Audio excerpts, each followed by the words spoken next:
Welcome to the Mormon to Medium podcast, where we'll talk about spirituality, the paranormal, religion, and my journey going from Mormon to medium. I'm Nanette and Brad. Thanks for listening. Now let's go have some fun. Don't be afraid. Close your eyes. There's a moon overhead, but the sun will rise. Blood on our lips, such a poisonous bite. The sound of our hearts go bump, bump, bump in the night. Welcome to the Mormon to Medium podcast. This is our fifth recording. We are your hosts, Nanette and my hot husband, Brad. Way too much loud laughter there. We can't even use that. It's staying. This is a professional podcast, I'll have you know. It's so not. Today, we are continuing our discussion about the Mormon pioneers and the Native Americans that were here in Utah and how they were actually human trafficked.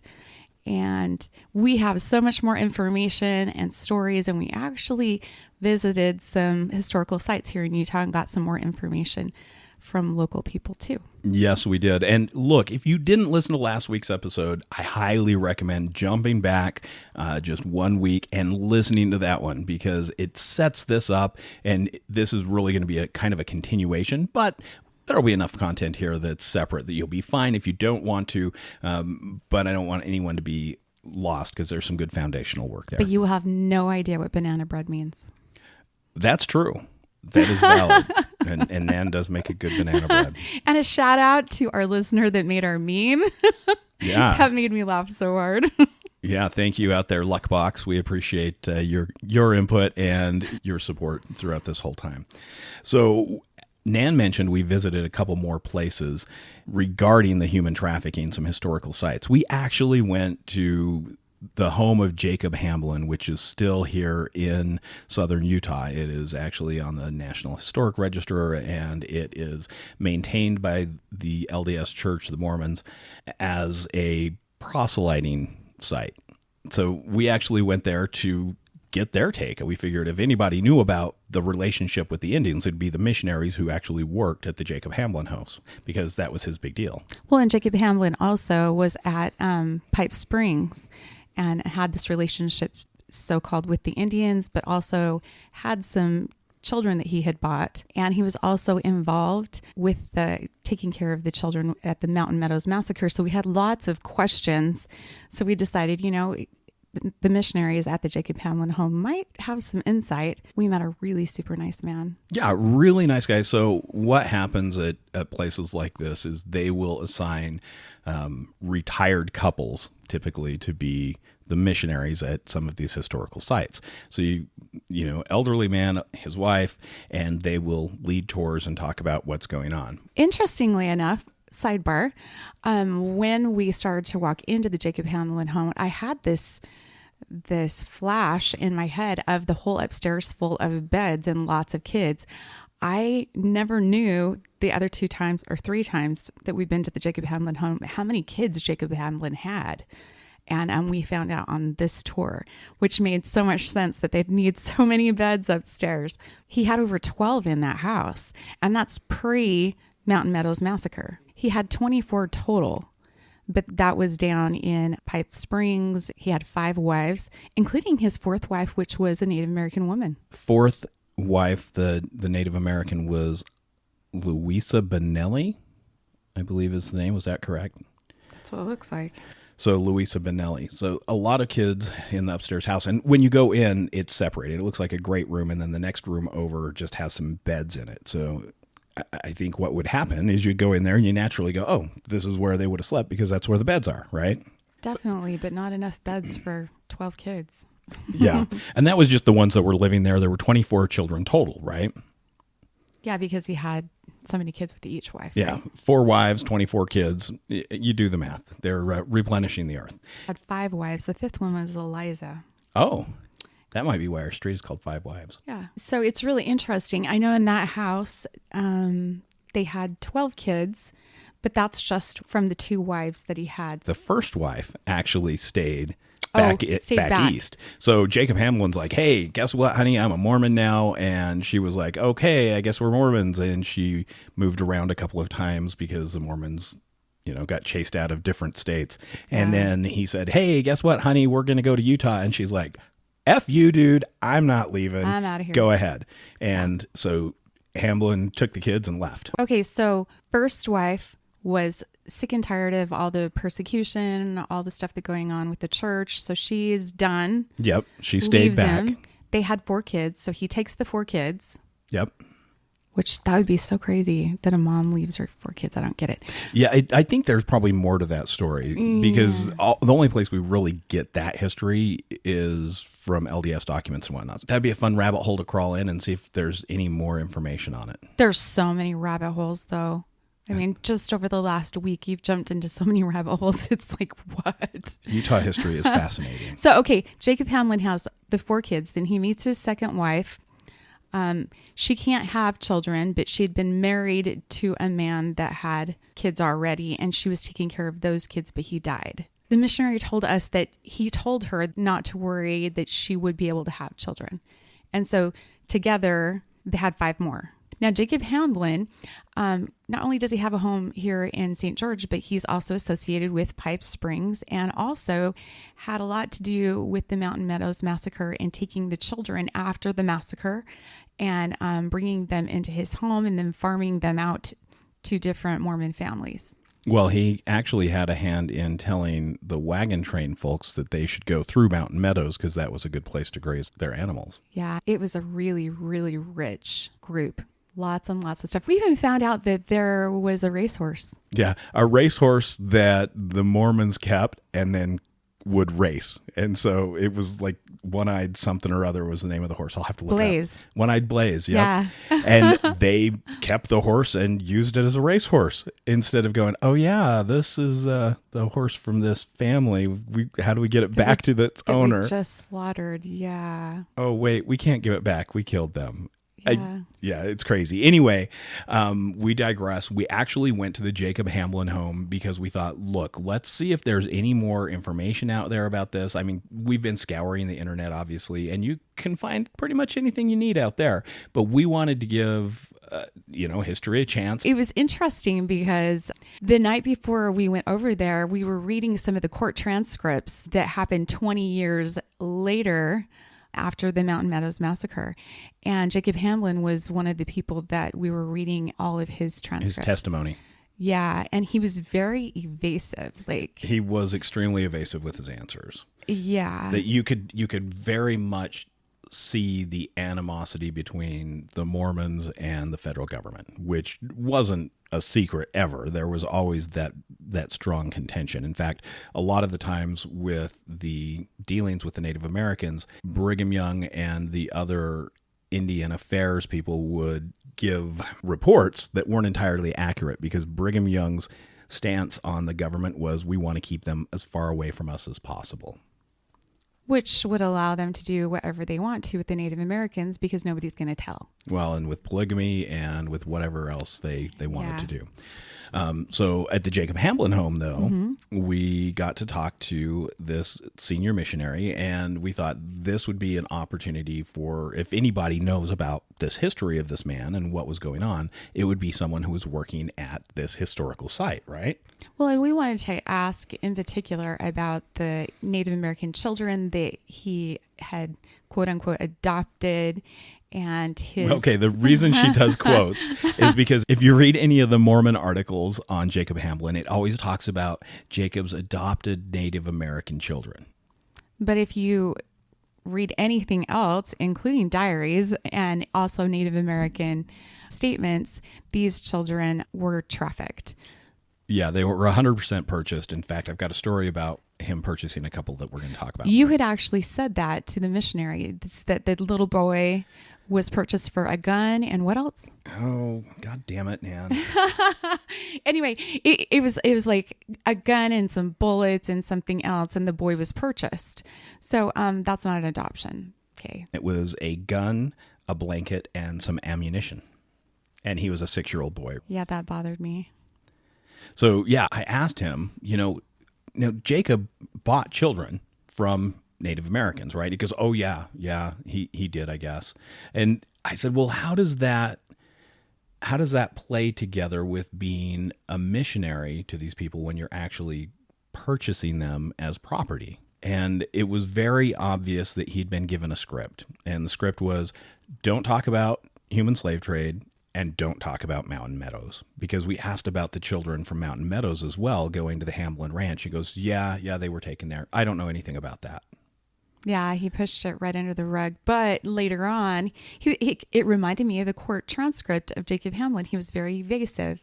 But later on, as we kind of talked a little bit more, he would drop in like little answers like, yeah, that's what happened. But yeah. And look, we were being very respectful. We weren't just throwing this out. We listened to their tour, and it was just questions that would flow naturally into the conversation.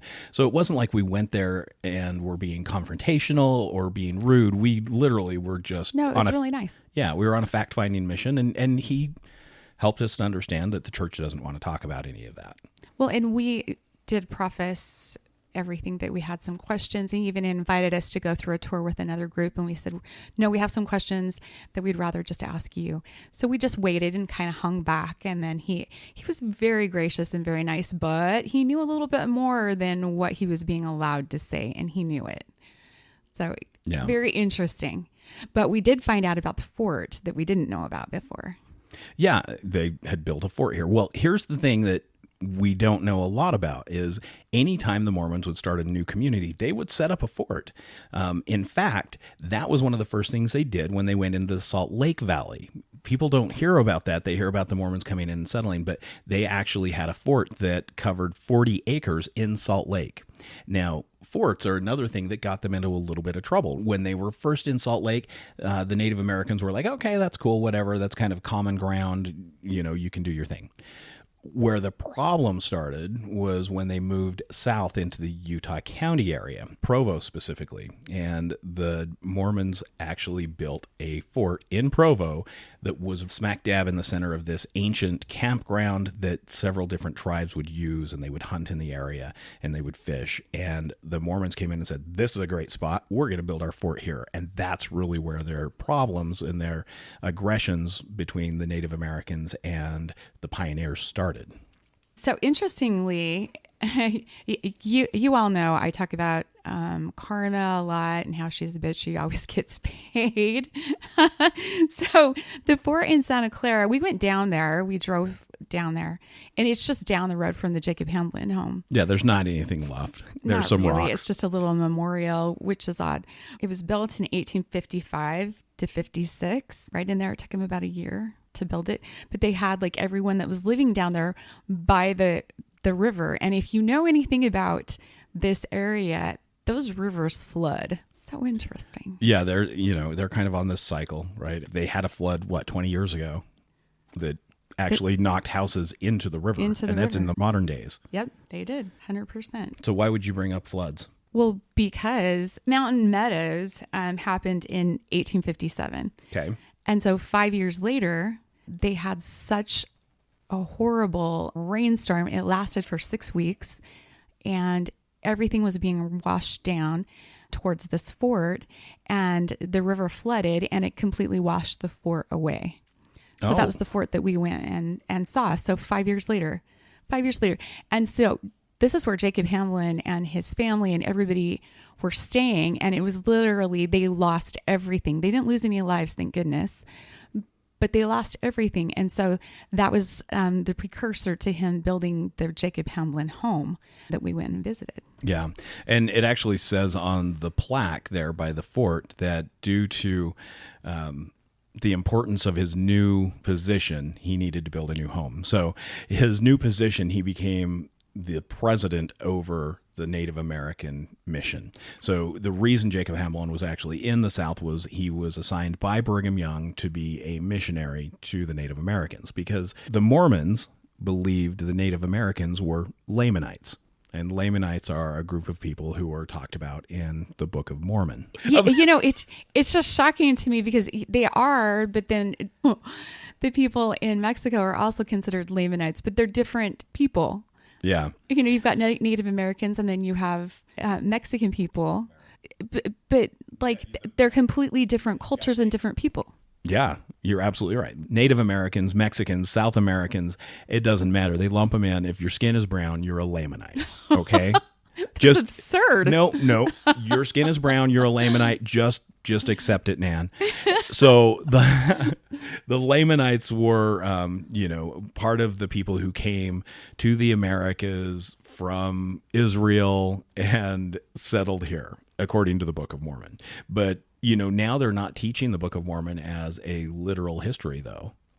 That's true. Which, when Nan and I were young, this was considered the most correct book on earth. It was a literal history. There is nothing in this that is not historically accurate, and that's what we were taught from the time I was old enough to hear lessons about the Book of Mormon until I left the church. It was still a literal history, but now they're saying, no, this is just an interpretation. Yeah, the gaslighting is unreal. And not to mention the Urim and Thummim, that we were always taught that they would have to put this breastplate on, or Joseph Smith would put this breastplate on in order to translate. And now all of a sudden it's a rock and a hat. Well, and if you brought up rocks in a hat before, oh boy, let the lynching begin, because that was not how the Book of Mormon was translated. But now you've got the president of the church who's saying, this is what it looked like. Kind of like a phone. When you can't see it, you have to put your head close to it in the dark. And this is what he did in the hat. I remember, though, as a kid, they were saying that he was like a treasure finder. He would look for treasure on people's properties and stuff, and that's where he used the rock in the hat, was in that. And I was like, that's really stupid. Like, even as a kid, I'm like, that's really stupid. I wouldn't believe anybody that did something like that.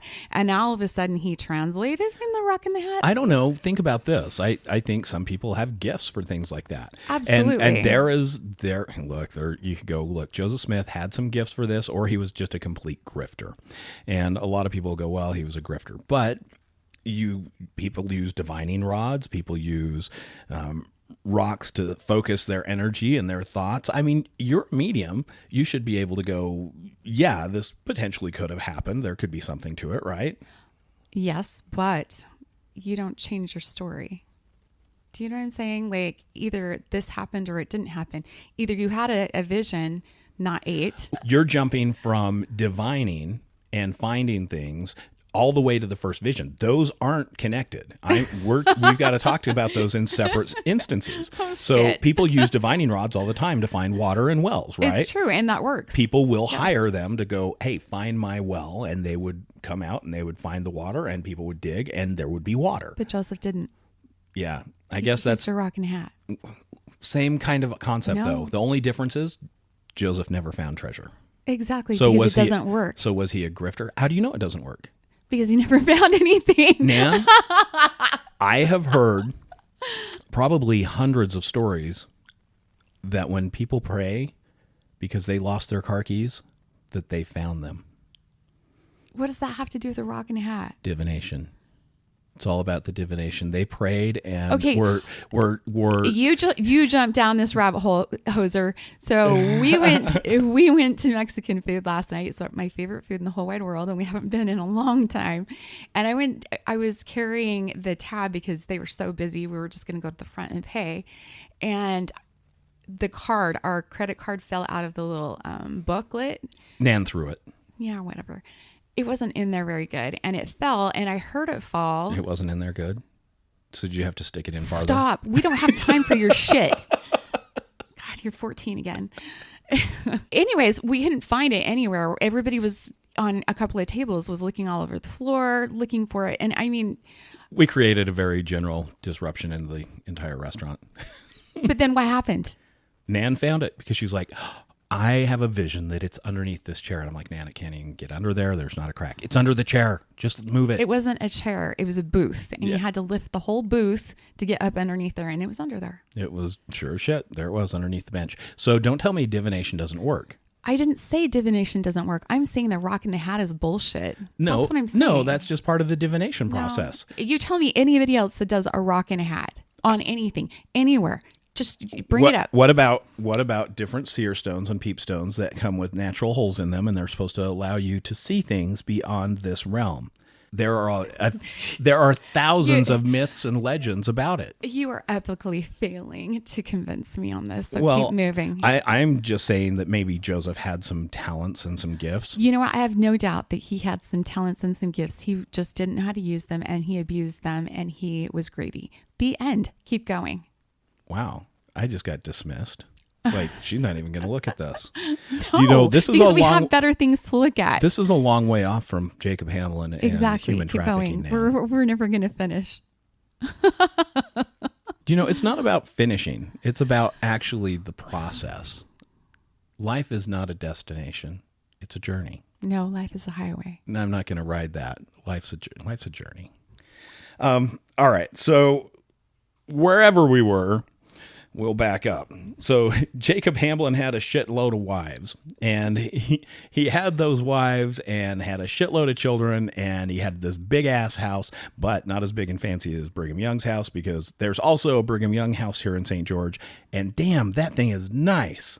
All his houses are nice. I can't even imagine, you've got this dude who has this complete mansion in the middle of St. George. Meanwhile, the Native Americans who are living here are literally dying of starvation, and they're freezing to death in the winter. And this guy has this opulent home in the middle of the area. And the only reason why they were starving and freezing to death was because the Mormon pioneers came in and took their resources from them and left them with nothing, and then expected them to prosper when they had been for forever. Well, you're right. And the ecosystem was very much disturbed when the Mormons came in and they would settle. The hunting grounds changed. The watering holes changed. Everything was different for them. Do you know how the Mormons tried to help with that? No, how? So they actually created Indian farms. And it was kind of like an early reservation concept here in Utah. And look, I'm going to give Brigham Young a little bit of credit here. He did say that it was cheaper and easier to feed the Indians than it was to fight the Indians. So they didn't lose the life, they didn't lose the property if they befriended the Indians. So that was kind of his whole philosophy. Now, I think there might have been some ulterior motives there, because later it was said that he used them basically as his personal assassins or troublemakers. But we can come to that later. Essentially, though, they created these farms, and their whole idea was to teach the Native Americans how to farm their food like the white people did, rather than going out and hunting and gathering. Because they didn't know how to grow anything before the white people came along. They had different styles of farming that didn't produce the number of crops that the settlers could do. And so they had these Indians start these farms, and they would have them overseen by one of the pioneers teaching them how to farm like a white person does. They had farms all across the state. It started with 3, and then they added a couple more. Did you know there was actually one of these farms at the mouth of Spanish Fork Canyon?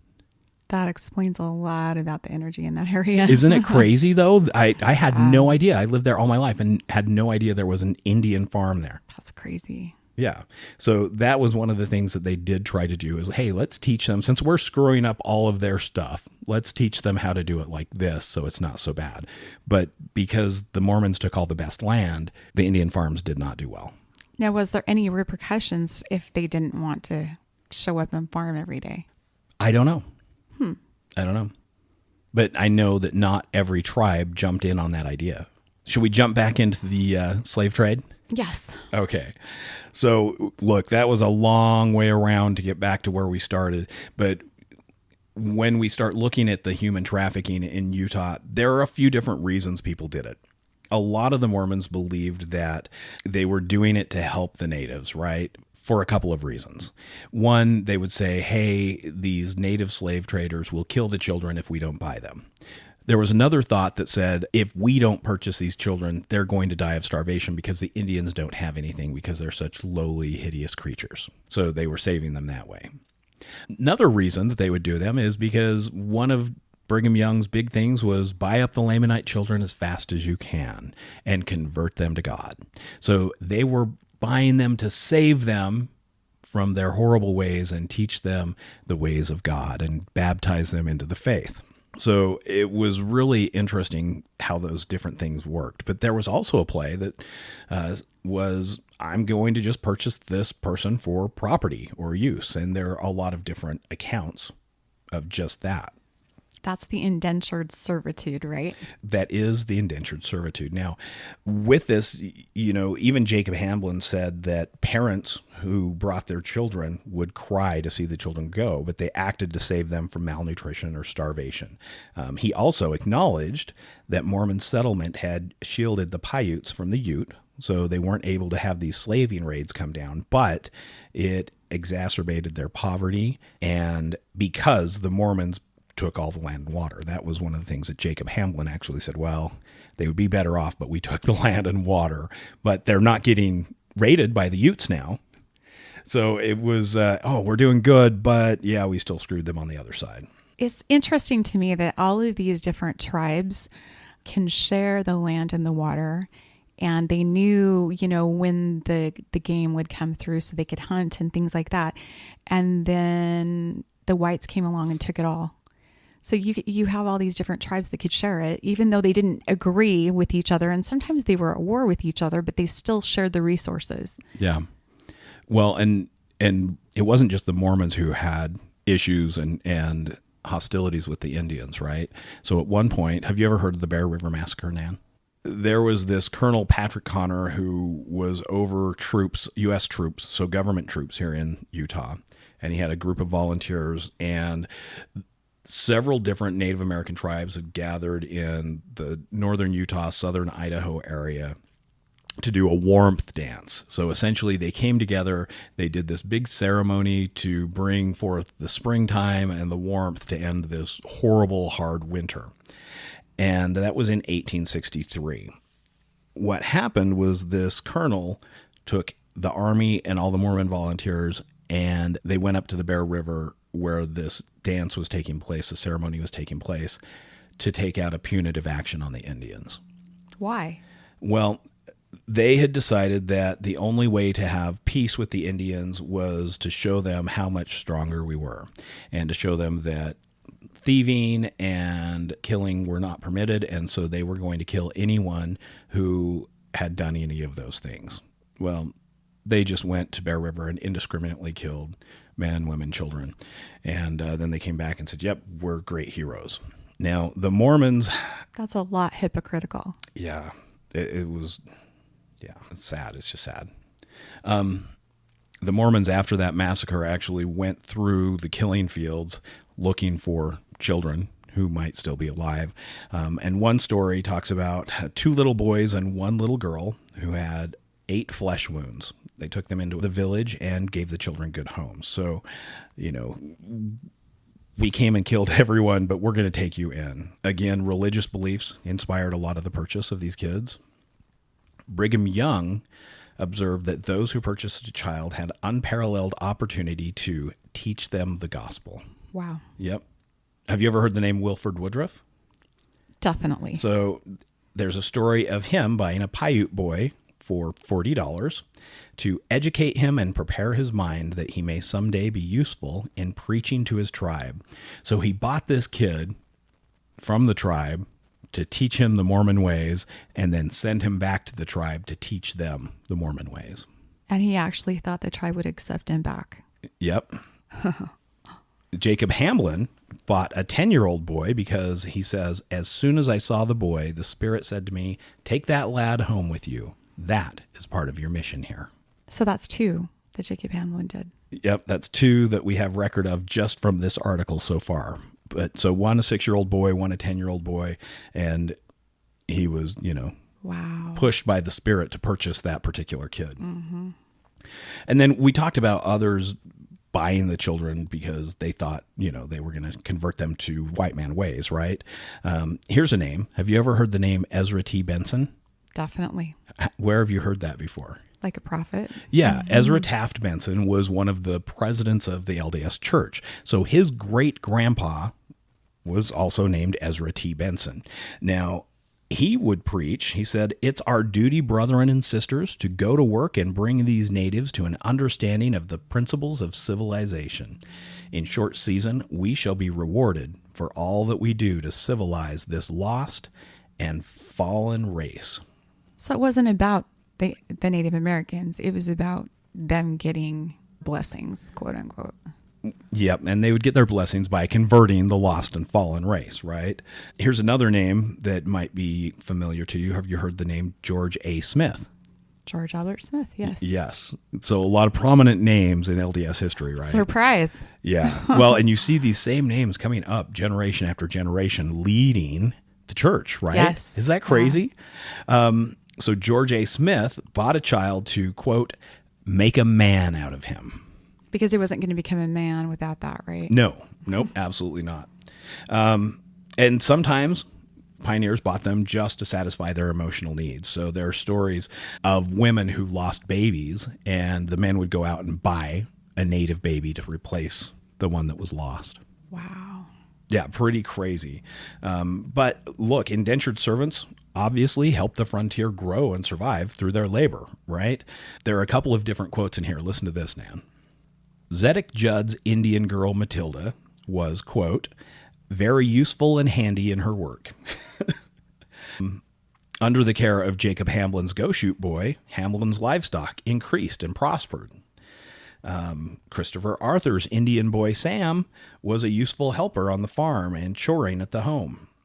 So they still used them for labor. They weren't just there to be children. And obviously children in those times did work. They actually had chores. They actually had to be productive with the household. But a big reason for these indentured servants was literally just what it says in the label. They were servants. You know, what I find interesting too is they're calling them so-and-so's Indian boy, blah, blah, blah, instead of calling him by his name. Yeah. So like he's literally property. Yeah. Well, and they would call them like, oh, that's Indian Bob, or that's Indian Brad, that's Indian Nan. Yeah, it wasn't just, hey, that's Nan or Brad, that's Indian Nan. They also would profit, right? So there's a story of a guy named David Boyd who claimed that he found a Bannock baby laying dead in its mother's arms. And so he brought this baby and then sold it for a pony. What? So it makes you wonder, okay, did he actually find this baby dying in the mother's arms? Does that sound right? That just seems weird. Not at all. So, I mean, there's some sketchiness, I think, that took place throughout the community. And I'm just speculating. I don't have facts to say, yes, you know, people would kill the natives and take their babies to sell them. But I think there's a correlation there. Well, and also you're told not to talk about it. So, you know, because you don't want to draw in the government. So keep it quiet.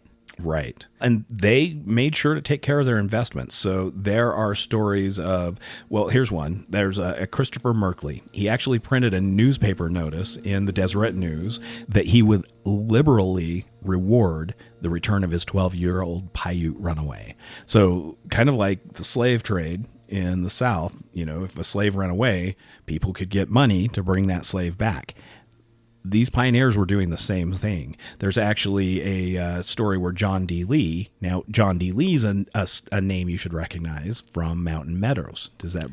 Yes, he's the one that was prosecuted 20 years later and actually killed for heading up Mountain Meadows. But he was Correct. a patsy. He was also an adopted son of Brigham Young. Yes, he was. There's a lot of interesting sidetracks to take, right? Oh, what a wicked web we weave. Yeah, exactly. So John D. Lee, there's a story about his servant boy, Lemuel, and that's what they call him, the servant boy Lemuel, who ran away to an Indian chief. Now, Lee actually went to that chief and chastised him for not sending him home to his proper owner. And that's the quote that's in the article. Just crazy to me. Not only did they protect their investments, right, but they would trade them back and forth. So you might not keep your indentured servant for the entire 20 years. You might purchase your indentured servant and then sell them to someone else. And there are a couple of stories about that. It talks about a person, Prime Coleman, purchased Janet, a Navajo girl, for a heifer, kept her until she was 12, and then sold her to a Mr. McConnell for a horse. So, hey, I started with a cow. Now I traded up to a horse. So does her indentured servitude start over? Like, because they're supposed to be with them for 20 years. Does it start over? No, it should take off from where it left. But that's a really interesting question. Could you imagine if they were able to just start it over? I'm pretty sure they would just buy up what's remaining on the contract. There's a story, though, about Paiute Susie is what they called her, and she lived in Dudley Levitt's home. Do you recognize the Levitt name? Oh, yeah. Yeah, lots of famous Levitts in Utah. Lots we had of famous a governor, Mike Levitt, who was the governor here in Utah. He actually ended up being head of the EPA for the federal government. He had a brother who Was a Utah County County attorney. Mm-hmm. He's also the Juab County attorney before that. So Levitt's another big Utah name. So Paiute Susie lived in the Levitt's home for 5 years and then was sold to a William Pulsifer. So they would change them back and forth. They would also give them as gifts. So there are stories about families that would board together and, here, take this Indian child as a gift in exchange for taking such good care of me. Those poor kids. I feel bad for them. Yeah, it's super sad. But look, it wasn't always a negative thing. So in one case, they talk about this guy named James Martineau. He purchased a girl for a rifle in 1859 and intended to raise her as his own daughter. But he ended up selling her a year later. And the reason he sold her to a person named Aaron Cherry for a rifle, noting that Cherry and his wife were lonely in their big house since their children were grown. He parted with the girl because he believed that Cherry could do better by her than he being rich. So he's like, look, he'll be able to take better care of this girl than I can. So he just got his investment back and said, here, you take her because I can't give her the life that she needs. So I don't think they were all bad people. I think it's just like any group of people. You've got some that are a little more evil than others. I get that, but through the girl's eyes, she's still going to wish to be with her mom.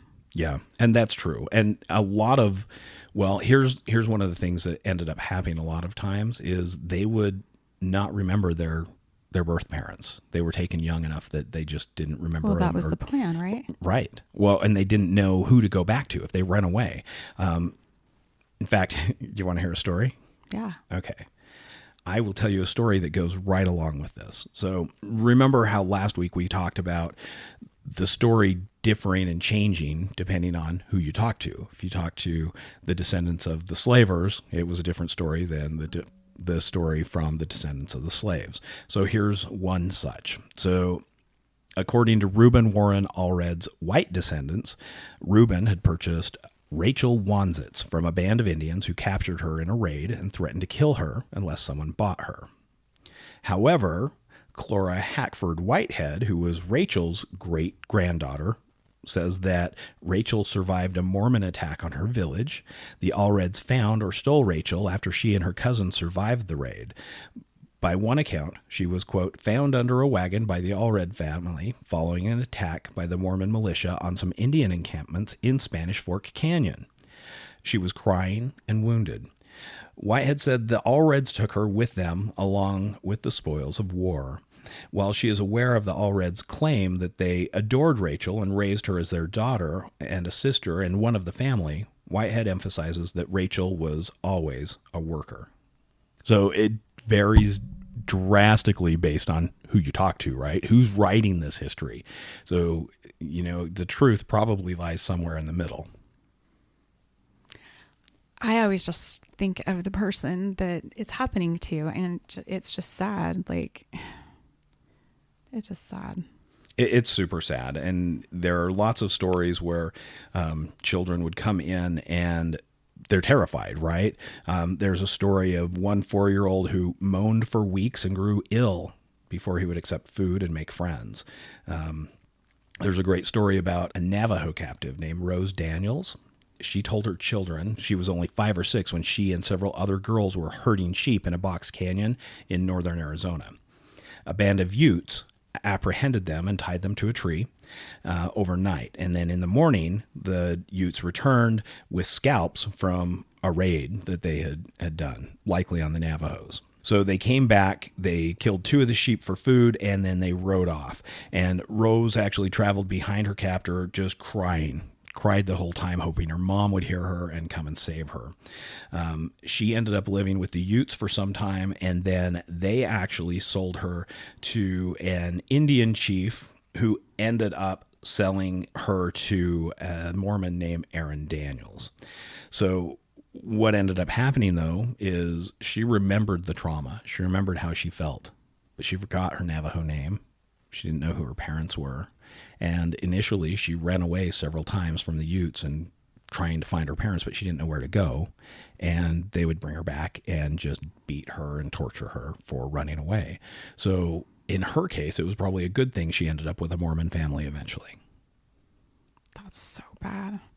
But I mean, it's the different tribes. She should have been able to go back to her own tribe and her own people. But she didn't know where to go. She was taken by horseback so far away from where she started that she had no idea where to go. She didn't even know her own name. That's so sad. Well, and look, some of the kids really resisted that change. They didn't want that, and so they held on to a lot of their ways. In fact, Ezra Benson admitted that he found it repugnant to my feelings to have to put up with their dirty practices, admitting that his Shoshone boy yet has some of his Indian traits. He felt that the boy's mind, though, was becoming clear and perceptive, and he looked forward to the day when his Indian traits would be all erased from his memory. So that was the plan all along, Yeah. just to have them forget. Yep. Well, and like I said, that way they could save them and bring them to God. Wow. So, and I think I mentioned it on the last episode that the guardians were not required by law to share any inheritance with their Indians. So you can use that as kind of an index of how they were integrated with the family. If, some of these natives received any inheritance and names and whatnot, then you knew that the family probably was like, yeah, you're a brother, a sister, a son, rather than your property. But a lot of them died young. Like, they didn't have the immunity to all of our diseases. And so a lot of them died young from that. Diphtheria, measles, all of those things that the white men brought with them that the natives had not been exposed to. It killed a lot of Native Americans. Wow. And then once they grew up, Nan, what do you think their quality of life was then? I don't imagine that it was very good, because they wouldn't have a tribe to go back to, and they also wouldn't have a family to go to because they'd be released. So they probably never married. They probably lived in isolation until they died. Yeah, a lot of them did just that. Few indigenous men who had grown up in the Mormon households ever got married. Even the women a lot of times didn't get married. However, they were taken advantage of sexually. So, for instance, someone might say, oh, well, I'm going to marry you and you're going to be one of my wives. And they would have sex with them. There was a story of a lady who was here in the area and she ended up having a baby, obviously out of wedlock. Well, there's a problem there. She goes, well, this guy, and I can't remember his name, was the father. So they ended up finding this guy and bringing him back, and they had a trial for him to see if he was the father and to see if, there needed to be any like criminal restitution, which is, wow, they went to bat for this lady, right? Wow, yeah. But he essentially just came and said, well, yeah, I stayed at that family's farm and she was always coming on to me. And I actually had to change my housing location twice because she kept pestering me.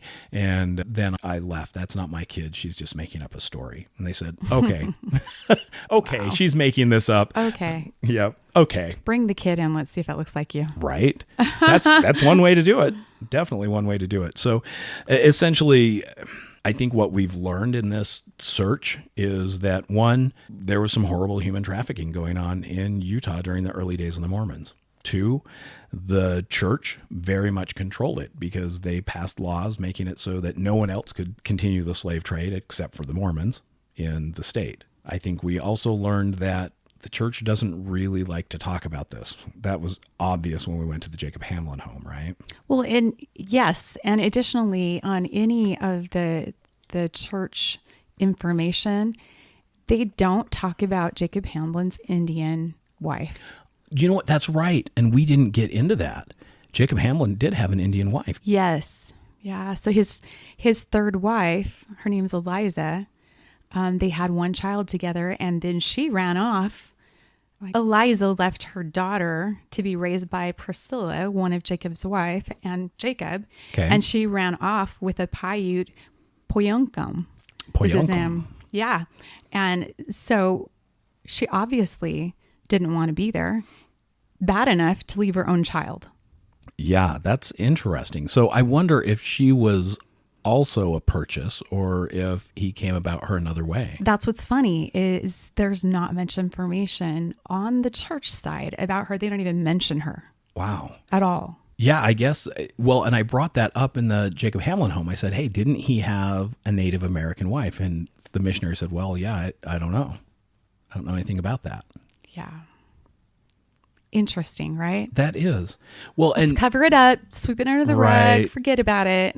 well, to credit of the church, they do talk about the Mormon slave trade and human trafficking on their church essays site. And they actually had a link, because I ended up finding that too. They ended up having a link to this article that I used to talk about some of this. But isn't it interesting that back in our time, these things were not a thing that was talked about and it was never a subject. And now that we're in the age of information, it's out there and there's got to be a lot of CYA going on with the church. They've got to, address these things in history and they've got to put it out there hoping nobody will go look for it. Right.